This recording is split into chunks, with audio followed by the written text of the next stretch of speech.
The moment I saw the HOA's helicopter hovering above my private island, dropping champagne crates onto my beach, I knew they'd officially lost their minds. A tiki bar was being assembled where my childhood fort used to be. Shirtless influencers took selfies by the cove I scattered my father's ashes in. And when I confronted the resort manager, he smiled and said, "You can't be here, sir. This is private property." My property. What kind of HOA builds a luxury resort on land they don't own? Better question, what kind of idiot tries to steal from a legal genius? It started with a chainsaw at dawn. That's not a metaphor. I was woken up on a Wednesday morning by the unmistakable snarl of industrial-grade landscaping gear echoing across the water. My bedroom faced the bay, a full glass wall overlooking the place I considered sacred, my grandfather's island, nestled just past the mainland, surrounded by thick mangroves, turquoise water, and serenity. I rubbed my eyes, confused. There shouldn't be anyone out there. That land belonged to me. I inherited it 3 years ago when my grandfather passed, a private island passed down through blood, sweat, and a mountain of well-kept legal filings. It wasn't just mine emotionally, it was mine legally. So why were there workers hacking into palm trees before the sun had even burned off the mist? I grabbed my keys, threw on a hoodie, and took the skiff across the channel, assuming I'd find some confused landscaper with the wrong GPS coordinates. What I found instead was a construction site. Bulldozers, dump trucks, a temporary dock extension rammed into the beach I'd played on as a child, scaffolding, porta-potties, orange tape and laminated signs that read, Oak Shore HOA Community Enhancement Phase 1, Restricted Area, Residents Only. I stepped off my boat and nearly tripped over a man carrying a clipboard. He barely looked up. "You can't be here, sir. This is active development." I blinked. "This is my island." He looked up then, finally, confused but unimpressed. "You a contractor?" "No, I own this island." That got a smirk. "Sure, and I'm the Pope. Look, I've got work orders, inspections, a whole timeline here. This project's greenlit." My stomach turned. "By who?" "Oak Shore Homeowners Association," he replied. Like that explained anything. I live in Oak Shore. It's a gated community across the mainland, upscale, quiet, and until now mostly harmless. Our HOA is strict, annoying, and overfunded like every HOA in America. They fine you for trash bins visible for more than 17 minutes, threaten citations for lawn ornaments, and once banned wind chimes because they were audibly disruptive. But this was something else. I walked further in, boots crunching over fresh gravel where wild orchids once grew, and saw even more absurdity. Survey markers, cleared brush, PVC stakes labeled Guest Cabana, and a half-erected bamboo bar with neon letters taped to the counter that read Margarita Beach Zone. It was a resort. They were building a resort on my land. I pulled out my phone and started filming everything. The workers didn't stop. Some waved. A few asked if I was here for the resort sneak peek. I found a foreman near the center, chewing a sandwich and yelling instructions into a walkie. "Are you in charge here?" I asked. He nodded. "You got a permit for this?" I demanded. "Multiple," he replied. "County permits, environmental impact clearances, survey approvals, you name it. All legal." "Let me see them." He pulled out a folder like he was proud of it. I flipped through. It was dense, but the first thing I noticed was a glaring fraudulent claim. The land in question was listed as Community Accessible Green Space per Easement 47B.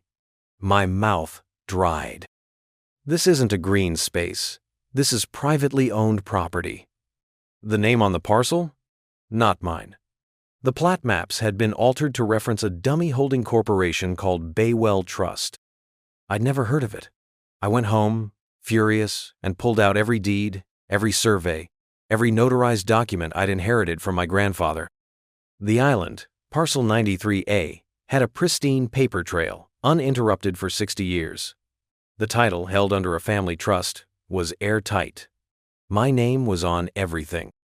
There were no easements, no community access rights, no transfer of ownership clauses, nothing.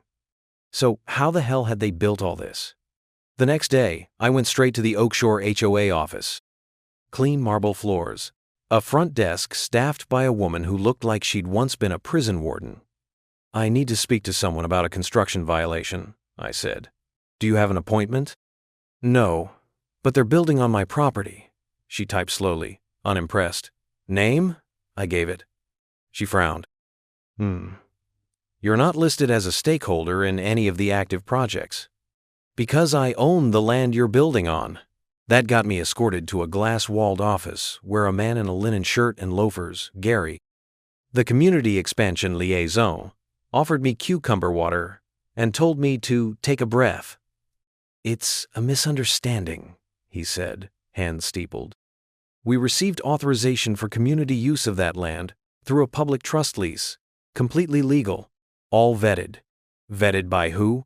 "The development committee." "Who's on that committee?" He smiled. "Me, Karen Dempsey, and our legal advisor, Cliff." I didn't know who Cliff was, but Karen? Karen Dempsey was the HOA president. The type who spoke in passive-aggressive threats and weaponized newsletters. She once fined a neighbor, $200, for having mismatched solar lights. She did not respond well to people questioning her authority.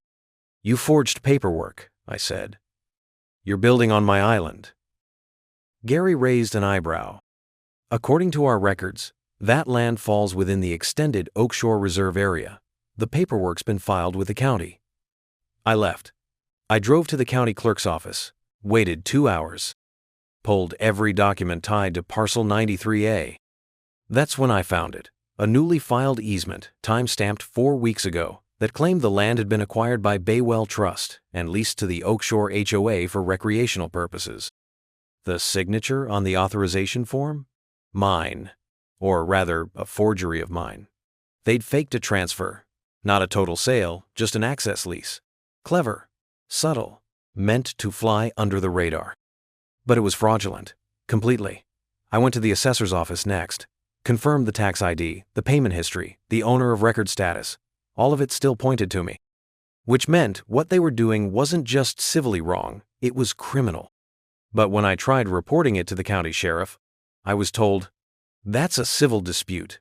Take it up with the HOA's lawyers." I was being gaslit by a bureaucracy in full armor. Back on the island, things had escalated. The construction crew had added signage. "Future site of Oakshore Island Wellness Retreat. Hammocks were going up. Tiki torches." A drone buzzed overhead filming promo shots. My own land was being marketed to the neighbors. That night, I received a formal letter from the HOA. "Notice of non-compliance. You have been observed trespassing in an active development zone. Further infractions will result in fines and legal action." It was signed, Karen Dempsey, President, Oakshore HOA. And under her signature, in fine print, "All properties deemed within the community trust jurisdiction are subject to provisional enforcement under Article 9. That was the moment I knew this wasn't incompetence. It was strategy. They weren't confused. They were confident. They believed they could take my island, use it, monetize it, maybe even sell it, and that I couldn't stop them. I wasn't just dealing with a rogue HOA. I was dealing with a hostile, corporate-style land grab masked in suburban politeness. The absurdity reached critical mass when I saw a group of homeowners on a golf cart tour circling the island like it was a luxury timeshare. One of them asked me where the spa would be. I told her she was trespassing. She laughed and said, "That's what the last guy said. He got fined." The last guy. They were talking about me. I wasn't the homeowner anymore. I was the intruder, at least in their eyes. They had rewritten reality, and now it was time for me to rewrite it back. With law. With proof. With precision. Because if they wanted to play games with forged easements and fake trusts, they had no idea the kind of man they were trying to outmaneuver. I'm not just a property owner. I'm a legal architect. And they just picked the worst land dispute of their lives. The next letter arrived 2 days later, delivered not by mail, but by a man in a navy blue polo with the Oakshore HOA emblem stitched over his heart. He handed it to me with a blank stare, clipboard in one hand, pepper spray on his belt like he was gearing up for a raid. The letter was printed on heavyweight parchment, complete with gold embossing at the header. Notice of violation. Unauthorized interference with Community Development Initiative. Beneath that, it listed a $2,500 fine for obstruction of progress and a threat of escalating penalties, including civil injunction, for continued aggression. I was stunned. They were fining me for interfering with construction on land I owned. That wasn't just arrogance, it was a declaration of war. The next day, my skiff access was blocked. 2 armed guards, private security, outfitted in tactical boots and matching earpieces, stood at the dock leading to the island. "Restricted access," one said flatly when I tried to pass. "Authorized personnel only." "I am the authorized personnel," I snapped. "This is my land." "We've been instructed otherwise." He showed me a laminated directive stamped with a fake county seal and the Baywell Trust insignia, which, by the way, looked like it had been designed by someone who failed Intro to Photoshop. I stepped back, forcing myself not to escalate. I would not give them the satisfaction of reacting emotionally. Instead, I began gathering evidence, signatures, timestamps. I documented everything. I ran the corporate registration of Baywell Trust through my legal databases and found exactly what I expected. It was a Delaware-based shell, registered under a suite number linked to 3 other LLCs, all filed within 24 hours of one another by a known real estate fixer who had been previously fined for fraud. The deeper I dug, the more rotten it got. This wasn't a one-off scam. This was a coordinated land laundering operation masquerading as a neighborhood improvement. Karen Dempsey, the president of the Oakshore HOA, had gone full emperor. She was giving speeches at community meetings about revolutionizing coastal access, claiming credit for acquiring a hidden gem and turning it into a resident-exclusive paradise. I found flyers posted around the neighborhood. Coming summer, 2025. Oakshore Island Retreat. Luxury you deserve. Close enough to own. In one photo, Karen stood barefoot on the dock, smiling into the sunset like she was filming a shampoo commercial. She wasn't just pretending to own my island. She was building a fantasy world around it. The HOA had joined forces with a company called Viridian Developments, known in Florida for a string of abandoned high-end builds that had left homeowners with half-paved driveways and lawsuits. Viridian had recently filed interest in developing the Oakshore Aquatic Perimeter, which included not just my island but 2 others owned by an elderly couple and a land trust held by a local bird conservancy. The worst part? Most of the residents didn't even know the land wasn't the HOA's to begin with. Karen had fed them carefully crafted lies about unused parcels and legacy lands transitioning into community stewardship. She'd told them the paperwork was approved. She told them the owners had already cashed out. According to her, I didn't exist. Or if I did, I was a disgruntled heir with no legal claim. And with the security guards posted at the dock and a PR campaign saturating the neighborhood, people bought it. It was like watching a cult form, a beachfront cult with branded towels and Mai Tai mixers. But I wasn't idle. I requested a full accounting of the HOA's finances under Section 720.303 of the Florida statutes. Karen responded by denying the request, claiming the documents were proprietary. That was laughable. HOAs are legally required to make their financials transparent to members. The fact that she refused confirmed my suspicions. They were hiding something big.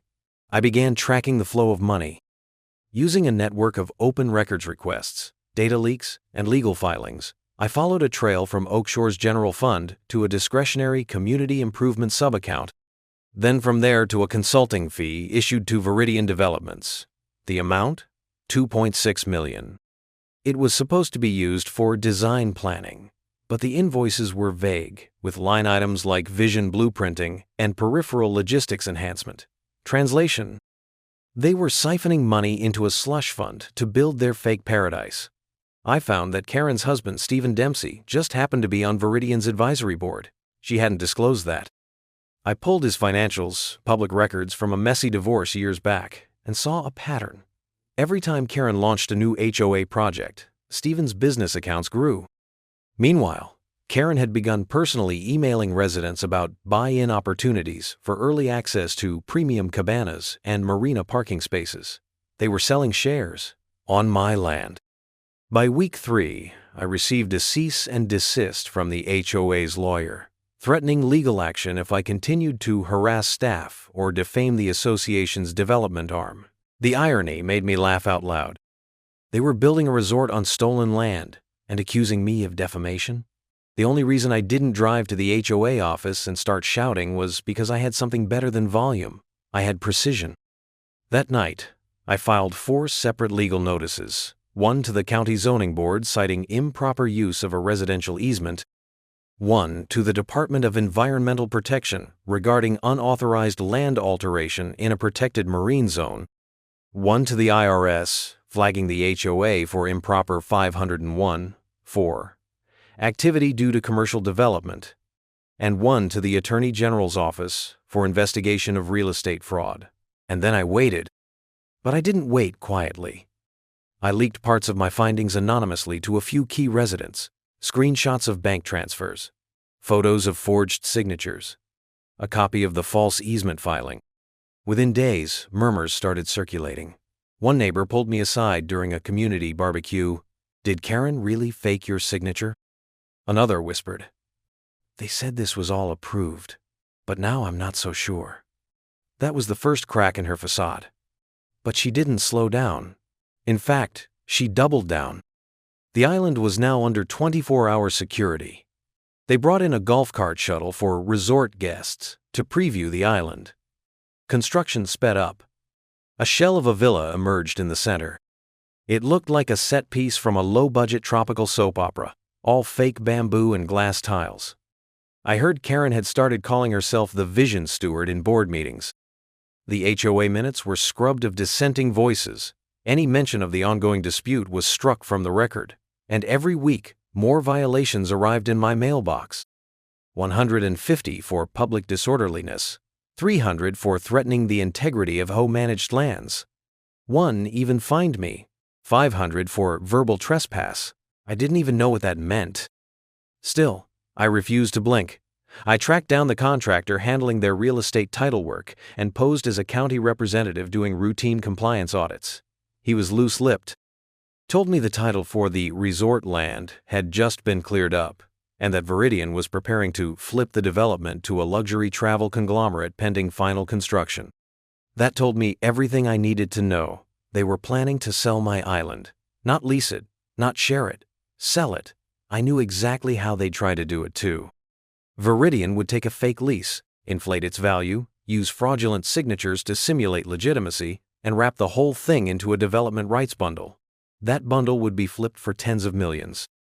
And once it sold, the HOA would vanish from the picture. Karen would retire early. Stephen would cash out. Viridian would take the heat. And I'd be left fighting a multinational holding company for land I already owned. That was their plan. They thought I couldn't stop them. But what they didn't know, what Karen didn't even suspect, was that I wasn't just collecting violations. I was collecting charges. I was documenting a criminal conspiracy. Wire fraud, title fraud, easement forgery, misuse of nonprofit funds. And the beauty of it?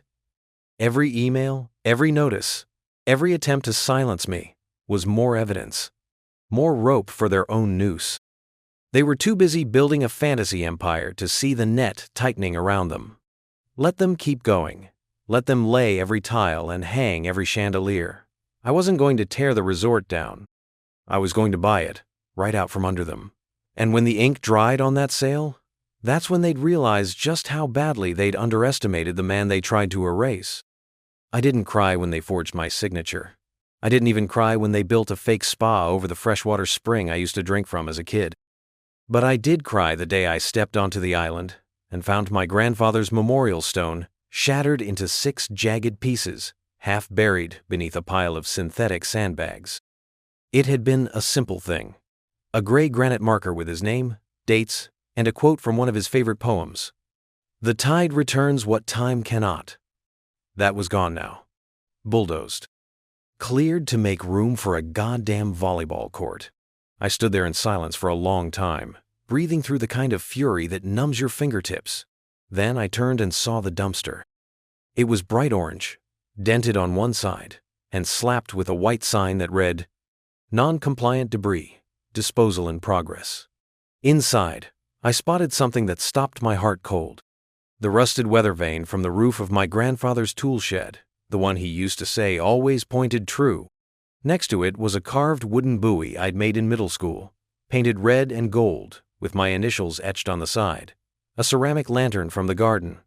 Old tools. Mason jars filled with coins we'd collected from low-tide walks. They were all there. Personal history tossed like trash. I climbed into that dumpster like a madman, tossing aside plastic tarps and broken boards until I'd rescued every item that belonged to my family. By the time I got out, covered in dust and God knows what else, 2 security guards were walking over with their radios already buzzing. "Sir, you're not permitted in that area." I turned slowly, holding the weather vane like a weapon. "This is my land." The shorter one stepped forward. "You've been informed. Your presence is considered a disruption to an ongoing project under HOA jurisdiction." "Do you even know what jurisdiction means?" I asked, barely containing myself. "You're standing on a felony." "We've been instructed to escort all unauthorized individuals off-site," he replied, shifting his stance. I didn't move, didn't flinch. "Touch me, and you'll be part of the police report that's about to bury your employer." They backed off, but not before one of them handed me a folded envelope. Another letter. I opened it on the boat ride back, my hands shaking. It was a formal trespass notice, addressed to me, citing repeated acts of sabotage, threats against personnel, and illegal entry onto HOA development grounds. It warned that further violations could result in criminal charges and permanent banishment from designated community territories. My jaw locked so tight I could feel my molars. Grind. They'd crossed the line. No, they'd obliterated it. I wasn't just some legal adversary anymore. I was now persona non grata, a pariah, on my own goddamn island. And still, somehow, the worst was yet to come.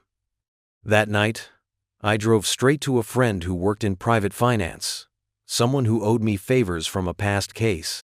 We sat in his apartment while he ran back channel scans through his firm's proprietary financial databases. 30 minutes in, he looked up with a low whistle. "You were right," he said, spinning the monitor toward me. "This HOA isn't just laundering money. They're running a full-blown shell game." He showed me the web. Oak Shore's general funds were being funneled through a dummy nonprofit, Coastal Renewal Initiative, which paid monthly consulting fees to Viridian Developments. From there, the money was split across a network of LLCs registered in the British Virgin Islands, each holding development interest in properties that didn't exist. The transactions were circular, self-referential, designed to burn up in audits. But here's where it got worse. Homeowners in Oak Shore were footing the bill. The HOA had issued 5 special assessments over the last year, totaling nearly $4,500 per household. The stated purpose? Community revitalization. The reality? They were financing a private island resort that Karen Dempsey and her cronies planned to sell to a luxury brand for north of $100 million. They were building a kingdom with other people's money. And they were doing it by erasing history. My family's legacy was buried under imported turf and tiki torches, and now I knew exactly how they were paying for it. I spent the next 3 days compiling evidence. I wanted everything airtight. I photographed the trashed heirlooms, the destroyed memorial, the community resort donation forms. I downloaded every financial statement, tax form, transaction record, contractor invoice. I captured screen recordings of the HOA's own promotional videos that described expanded beach property recently acquired through public trust mechanisms. Lies, every last one, but slickly produced ones. Then, I found the real kicker. I managed to get my hands on a document titled Phase 2 Acquisition Plan. It had been sent by Viridian to Karen and her board just 3 weeks prior. It detailed the intended sale of the entire island to a company called Ocean Zenith Group, a global resort brand based in Dubai. The language was careful. Partnership structure. Legacy title transfer. non-litigative pathway to ownership. But I saw through the euphemisms.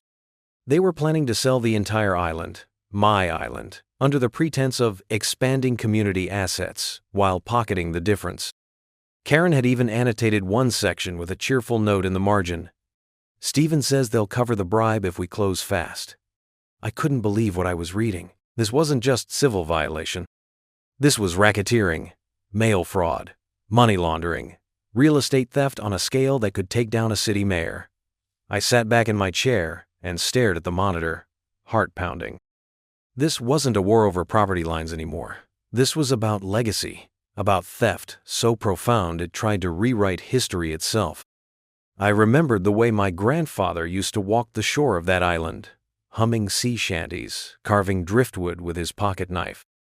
I remembered how he taught me to tie knots, catch fish, plant mangroves. That land was him. His blood and work and stubbornness embedded into every rock and root. And now Karen Dempsey had declared it amenity space. Now my name was gone from the plans, erased, scrubbed. I could feel him in that moment. Not in some mystical way, but in the way my breath slowed and my hands steadied. He wouldn't have raged. He would have planned. And so would I. I turned off the screen and got to work. No more arguments. No more letters. The time for outrage had passed. Now it was time to turn everything I had into a weapon. I was going to expose them, not just to the homeowners, not just to the county, but to the feds. The IRS, the DOJ, everyone. They wanted a resort? Fine, let them build it. Let them furnish it. Let them fill it with champagne and stolen chandeliers. I'd let them hang the last rope themselves, because the moment they tried to sell what they didn't own, that's when I'd strike. I stopped yelling. I stopped threatening. I stopped arguing with clipboard guards and sending complaint emails that went unanswered. I went silent. The kind of silence that unnerves predators, because real power doesn't shout. It waits, and calculates, and then devours. For 2 full weeks, I didn't step foot on the island. I didn't show up at HOA meetings. I didn't so much as respond to the 5 additional violation letters they sent me. Instead, I was deep in my study, operating behind a firewall thicker than a federal judge's oath, because the legal trap I was building needed to be flawless. Every fake easement? I documented the signature, matched it against forensic handwriting samples, and retained 2 certified experts. Every dollar misused? I tracked the transactions using both public audits and dark money tracing software a client of mine once built for a foreign corruption case. I even subpoenaed the shell companies via a friendly judge in a neighboring district who owed me a debt from a class action case I helped him win. I knew exactly how to move through the legal shadows because I wrote the damn playbook.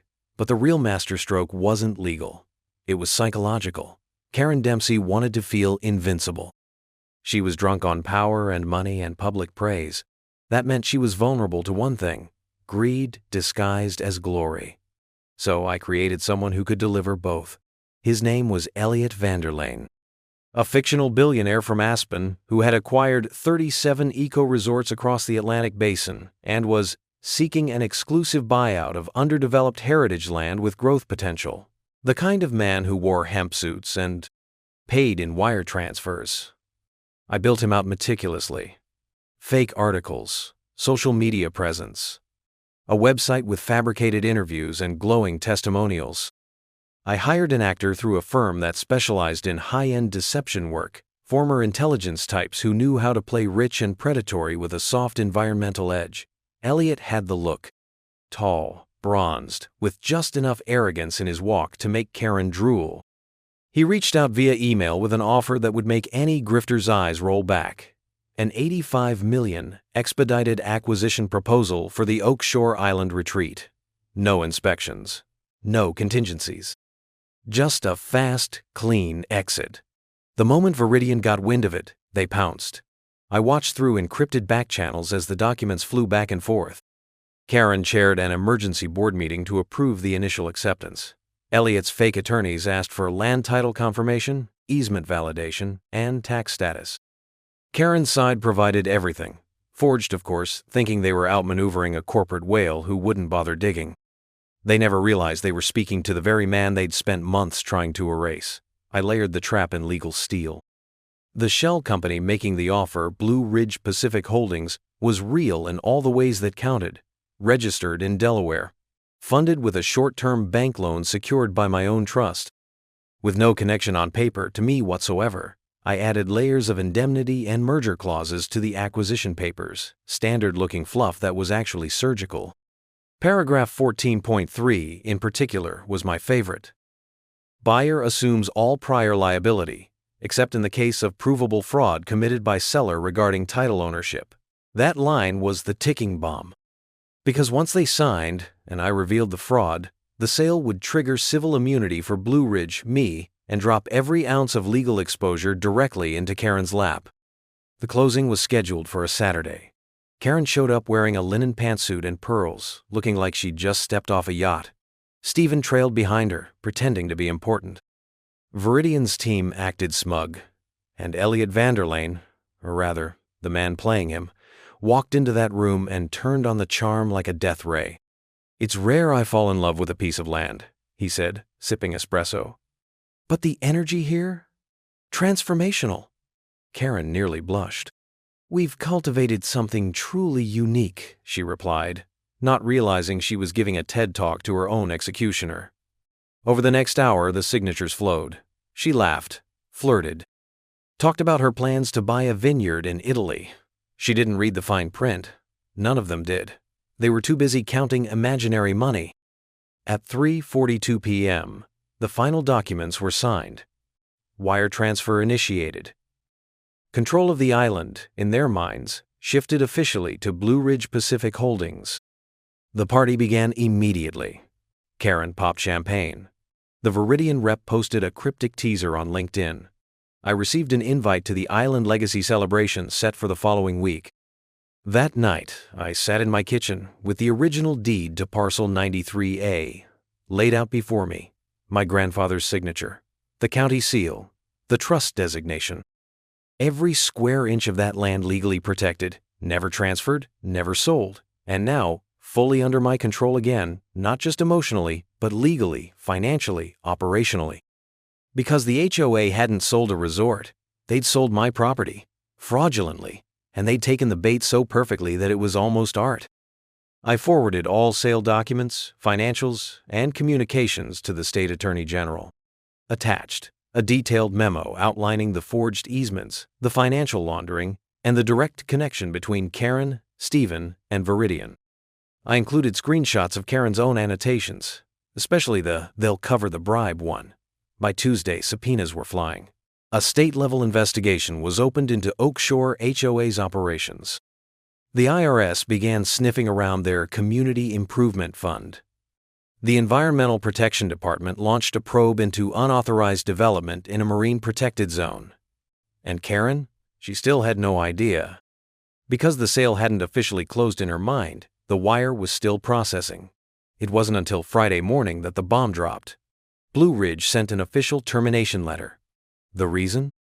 Material misrepresentation of property title and fraudulent conveyance of assets not owned by seller. Attached were notarized copies of the real deed. My name, my grandfather's legacy, the entire untouchable legal record. And then, the kill shot. This communication serves as notice that Parcel 93, also known as the Oakshore Island Retreat, has reverted in full to its lawful owner, my name. All trespassers currently on site will be considered in violation of federal and state law. Karen called the number listed on the termination letter. I picked up. "Who is this?" she demanded. "This is the man you tried to rob," I replied, my voice steady. "You just sold me my own island. Congratulations." Silence. Then static. Then screaming. I didn't flinch. I just ended the call and sipped my coffee, watching the morning tide roll in like nothing had happened at all. The hammer dropped at 8:31 a.m. on a humid Thursday morning. The 8500 wire transfer they believed was processing had already been reversed. The fraud packet I'd compiled, over 240 pages of hard evidence detailing forged documents, wire fraud, racketeering, and environmental violations was now in the hands of the Florida Attorney General, the U.S. Department of the Treasury, the Environmental Protection Agency, and the IRS Criminal Investigations Division, simultaneously. I'd scheduled every email to hit inboxes at the exact same moment the fake sale documents were delivered back to Karen Dempsey with the note, "Transaction voided under full fraud nullification clause. All rights reverted to original title holder. Legal actions pending." Within hours, the feds arrived. Quiet, efficient, and deadly in their precision. Black SUVs rolled into Oakshore like shadows swallowing sunlight. One agent walked straight into the HOA headquarters holding a federal warrant as Karen sat in her glass-walled office sipping a mimosa she'd probably poured in celebration of a deal she didn't actually make. Her smile reportedly vanished before her lips could even touch the rim. She stood, tried to bluster. "This is private property," the agent responded with the kind of line you only hear once in a lifetime. "Not anymore, ma'am. This office is now a crime scene." They raided the development files, confiscated hard drives, took statements. A forensic audit team started sorting through the HOA's books like wolves in a chicken coop. Viridian CEO tried to go on the defensive until he realized the fraud documentation included cross-border wire data and offshore LLC structures tied directly to Karen's husband's consulting firm. Not circumstantial, not speculative, provable. The kind of evidence that builds federal indictments, not civil suits. That afternoon, Karen Dempsey, Stephen Dempsey, and 3 senior board members were arrested and frog-marched in front of the entire Oakshore community. Karen screamed about slander and sabotage, right up until she was in handcuffs. Her face, once the smug poster of HOA tyranny, twisted into disbelief as her manicured hands were cuffed in front of the same building where she'd once fined people for having unapproved mailbox flags. Her mugshot would later appear on national news with the caption, "Florida HOA President Indicted in 85M Resort Fraud Scheme." The indictments were brutal: fraudulent real estate transfer, money laundering, use of forged documents, wire fraud, unauthorized environmental disruption of protected wetlands, impersonation of a public official, criminal conspiracy, misuse of nonprofit funds. It read like a checklist of everything despicable a person could do in the name of greed, and it all fell under federal jurisdiction.